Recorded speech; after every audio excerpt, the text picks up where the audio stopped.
नमस्कार, welcome to career 247। मैं हूं प्रशांत धवन। नाउ रिसेंटली पूरी दुनिया का मीडिया बात कर रहा है इजराइल के अटैक्स के बारे में ऑन गाजा। यहां पे आप देख पाओगे इजरायली स्ट्राइक्स अक्रॉस गाजा, पूरी गाजा पट्टी में इजरायली एयरफोर्स ने पूरे दिन बॉम्बिंग करी है। इनिशियली जब अगेन यहां पे आपको समझना होगा, ऐसा नहीं है कि इनके फाइटर जेट गए, कुछ बॉम्ब्स गिराकर आ गए और लोग मार दिए।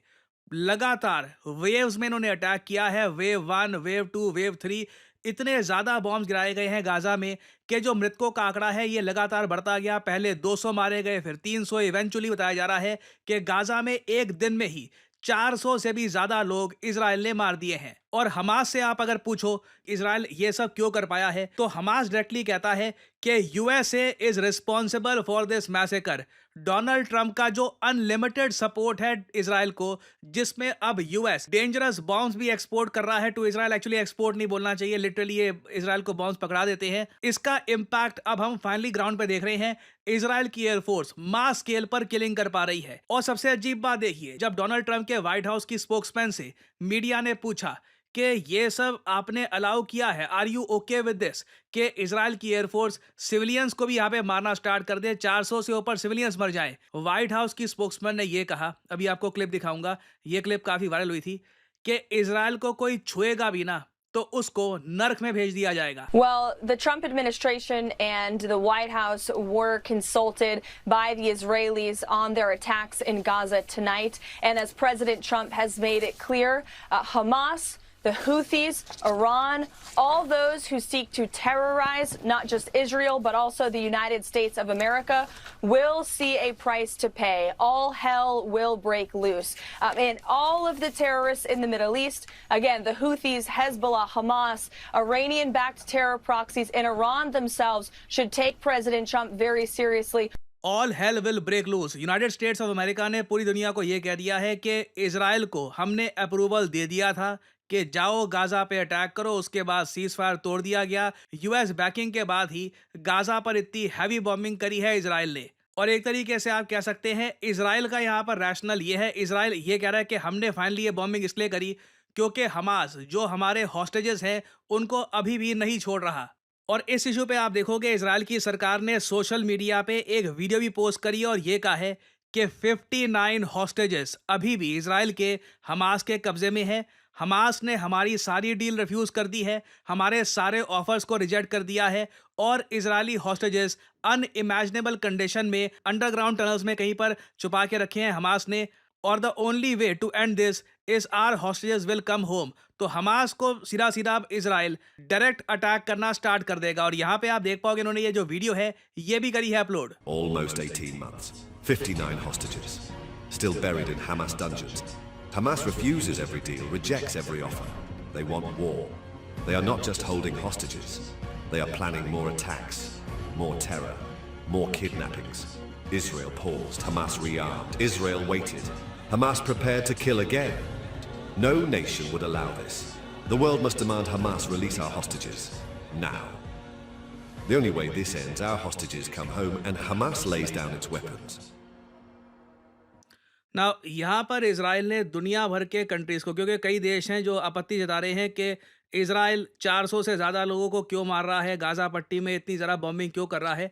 इजराइल ने ऑस्ट्रेलिया, जापान, दुनिया भर के कई देश जो आज के समय निंदा कर रहे हैं इजरायली अटैक्स की ऑन गाज़ा, उनको जवाब में इजराइल ये कह रहा है कि एक ही तरीका है इस सब को ख़त्म करने का, हमारे 59 हॉस्टेजेस हमको वापस चाहिए। नहीं तो होगा यहाँ पर क्या कि अगर हम गाज़ा को लगातार अटैक नहीं करेंगे, हमास खुद को रीआर्म कर लेगा। जितने टाइम सीज फायर हुई है, जितने टाइम वॉर पॉज हुई है, इजराइल का ये मानना है कि हमास ने खुद को इस टाइम बस रीआर्म कर दिया है, खुद को मजबूत कर दिया है। और अगर इजराइल ने जल्दी से जल्दी वॉर स्टार्ट नहीं करी तो हमास फिर से खड़ा हो जाएगा ना। हमास ने अपनी तरफ से ये कहा है कि इजराइल ने हमास की जो सरकार है, जी हाँ, हमास कहता है कि गाज़ा में इनकी पूरी सरकार है, इनके मंत्री हैं। फॉर एग्जाम्पल ये कहते हैं कि इनका एक इंटीरियर मिनिस्ट्री भी है गाज़ा पट्टी में, मतलब होम मिनिस्ट्री आप कह लीजिए इंडियन कंटेक्स्ट में। तो जो हमास का होम मिनिस्टर इन्होंने बिठा रखा था गाज़ा में, इजराइल ने आज एयर स्ट्राइक्स करके उसको भी मार दिया है। तो clearly lines have been drawn. और अब जिस तरीके से इजराइल पोस्ट कर रहा है, जिस तरीके से डोनाल्ड ट्रंप बात कर रहे हैं, क्लियरली लग रहा है कि इजराइल चाहता है कि ईरान और यूएस के बीच में वॉर हो जाए, जिसमें अल्टीमेटली जियोपॉलिटिकल बेनिफिट मिलेगा इजराइल को। ईरान कभी भी न्यूक्लियर वेपन्स प्राप्त नहीं कर पाएगा। और शुरुआत इसकी मोस्ट प्रोबब्ली होने वाली है यमन से। डोनाल्ड ट्रंप ने रिसेंटली एक बहुत ज़्यादा इंपॉर्टेंट स्टेटमेंट दी है। ट्रंप ने यह कहा है कि अगर हूती रिबेल्स अटैक करते हैं यूएस शिप्स को, तो ट्रंप ये मानेंगे कि तेहरान की तरफ से ऑर्डर आए हैं और तभी हूती रिबेल्स जो यमन में है इन्होंने यूएसए को अटैक किया है। इधर यहाँ पे आप देख पाओगे ये यमन है। यमन का एक बहुत बड़ा हिस्सा हूती रिबेल्स कंट्रोल करते हैं। हूती रिबेल्स प्रो ईरान है और ये लोग काफी बार मिसाइल से अटैक करने की कोशिश करते हैं यूएस शिप्स को, यूएस ड्रोन्स को और इजराइल को।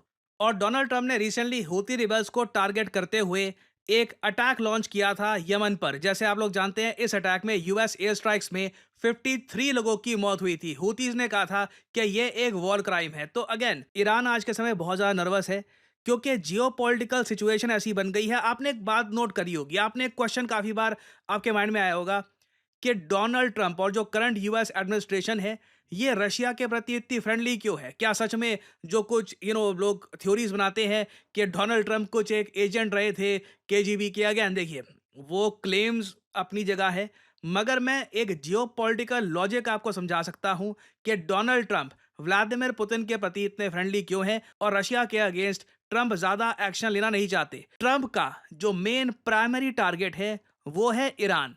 ट्रंप काफी बार ये भी कह चुके हैं कि ईरान मुझको मारने की कोशिश करेगा, अगर कल को मुझ पे अटैक होता है तो ईरान को मत छोड़ना। बेसिकली जब से वो प्रेसिडेंट बने हैं, जब उनका कैंपेन चल भी रहा था, उनका नंबर 1 टारगेट है ईरान। और मैं जब कहता हूं ईरान, इसका मतलब ये नहीं कि ट्रंप हर एक ईरानियन नागरिक को मारना चाहते हैं। ट्रंप के लिए प्रायोरिटी ये है कि ईरान इजराइल के लिए और यूएस के लिए एक खतरा ना रहे। ईरान काफी हद तक निहत्ता हो जाए, ईरान के पास न्यूक्लियर वेपन्स ना हो, ईरान हिजबुल्ला को सपोर्ट ना करे, हूती रिबल्स को सपोर्ट ना करे, उसके बाद यूएसए को जरा कोई प्रॉब्लम होगी नहीं। नाउ जियोपॉलिटिकल इक्वेशन आज के समय ऐसी है, डोनाल्ड ट्रंप ये मानते हैं कि अगर यूक्रेन रशिया वॉर के बीच में अगर ये रशिया का थोड़ा सा समर्थन कर देंगे ना, तो उस केस में क्या होगा, रशिया हेल्प करेगा ईरान और यूएस के बीच में एक डील करवाने की कि ईरान के सैंक्शंस हट जाएंगे, उसके बदले में ईरान न्यूक्लियर वेपन्स नहीं बनाएगा, इजराइल पर आक्रमण नहीं करेगा। ये सब बातें रशिया मानता है कि इनके पास आज के समय इतनी ज्यादा जियोपॉलिटिकल पावर है, ईरान इनकी बात इतनी सुनेगा कि रशिया एक डील करवा सकता है ईरान और यूएसए के बीच में। ना ये क्या जेन्युइनली डील करवा पाएंगे या नहीं कर पाएंगे, नो वन नोज। मगर ट्रंप की एक बड़ी उम्मीद यह है कि यूक्रेन इनके लिए इतना इंपॉर्टेंट है नहीं। अगर कल को यूक्रेन को जो भी होता है ट्रंप डज नॉट केयर, उनका मेन कंसर्न है इजराइल। अगर इजराइल की रक्षा में रशिया कहीं से भी हेल्प कर सकता है यूएसए की, ट्रंप वहां पर बिल्कुल रशिया के साथ कोऑपरेट करना चाहते हैं। क्योंकि मैंने काफी बार ट्रंप को बोलते हुए सुना है ये चाहते नहीं है कि ईरान के शहरों पर यूएस बॉम्बिंग करे जैसे यूएसए ने इराक में किया था। डोनाल्ड ट्रंप, मैं वैसे आपको ये बता दूं, जब जॉर्ज बुश ने डिसाइड किया था ना कि ये इराक पे अटैक करेंगे, डोनाल्ड ट्रंप उन गिने चुने अमेरिकन में से थे जिन्होंने कहा था कि यूएस को इराक पे अटैक नहीं करना चाहिए।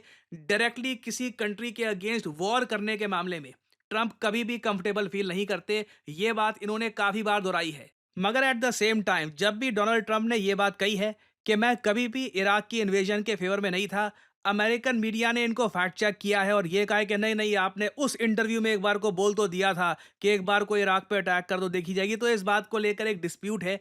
मगर ईरान के केस में ट्रंप काफी बार बोल चुके हैं ये चाहते नहीं है कि तेहरान पर, ईरान के शहरों पर, ईरान के नागरिकों पर यूएसए के बॉम्ब्स गिरे। तो ट्रंप अपनी तरफ से कोशिश कर रहे हैं कि सिचुएशन और खराब ना हो जाए। और पर्सनली आप अगर मुझसे पूछे, मैं भी उम्मीद करता हूं कि रशिया जेन्युइनली एक डील करवा दे बिटवीन ईरान एंड यूएस। नहीं तो इजराइल का जो अग्रेशन है, इजराइल जिस तरीके से गाजा पर अब बॉम्बिंग वापस स्टार्ट कर देगा और हूती रिबल्स भी मोस्ट प्रोबब्ली इजराइल को टारगेट करेंगे, पॉसिबिलिटी है कि इजराइल यूएस को धकेल दे towards a major war in the Middle east.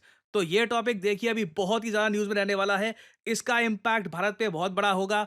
तेल की कीमतें बढ़ सकती हैं, ग्लोबल एनर्जी डिमांड में एक स्पाइक आ सकता है क्योंकि एनर्जी सप्लाई कम हो जाएगी। जो क्रूड ऑयल की सप्लाई है उसमें हो सकता है कि प्रॉब्लम आए। सो अ लॉट कैन हैपन। इस टॉपिक से रिलेटेड बहुत सी डेवलपमेंट्स आएंगी। कुछ बड़ा होता है तो मैं आपके लिए वीडियोस लाता रहूंगा। देखिए, करियर 247 मतलब जॉब अपॉर्चुनिटीज। ऑलरेडी आपने देखा होगा कि हमारे एक्सिस बैंक प्रोग्राम के अंडर कई लोगों को ऑफर लेटर प्राप्त हो चुका है एक्सिस बैंक डेप्यूटी मैनेजर की पोस्ट के लिए। और अब पहली बार करियर 247 आपके लिए लेके आया है हमारा flagship data science course with generative AI.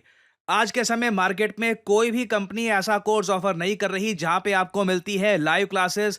आप यूजुअली डेटा साइंस का कोर्स परचेज करेंगे, प्री रिकॉर्डेड क्लासेस आपको पकड़ा दी जाएंगी, मगर यहां पे आपको मिलती है live classes. World renowned teachers for example Deepayan सरकार सर, ये आपको पढ़ा रहे होंगे। ये बाय द वे काम कर रहे हैं with the government of Singapore as an AI adviser. और करियर 247 के डेटा साइंस कोर्स को कंप्लीट करके आप बिल्कुल आराम से 7 to 9 लाख पर एनम की जॉब लैंड कर सकते हैं। That is very much possible. और अगर आपका सवाल यह है कि अगर आप एक डेटा साइंटिस्ट बन गए तो आप काम कहाँ करोगे, किस इंडस्ट्री में काम करोगे, हर जगह आपके लिए दरवाजे खुले होंगे, चाहे एफएमसीजी सेक्टर हो या फिर फार्मा सेक्टर हो। आप गवर्नमेंट में काम कर सकते हैं। इवन करियर 247 में मैं आपको बता दूं, हम लोगों ने बहुत सारे डेटा साइंटिस्ट हायर कर रखे हैं because every company needs data scientists. इनकी डिमांड बढ़ती जा रही है। और आपको करना क्या है, अभी भी आपके मन में बहुत सारे सवाल होंगे। आप सिंपली क्या करिए, ये जो वीडियो आप देख रहे हैं इसकी कमेंट सेक्शन में आपको जाना है और यहां पे आपको लिंक मिल जाएगा build your career with India's first data science and machine learning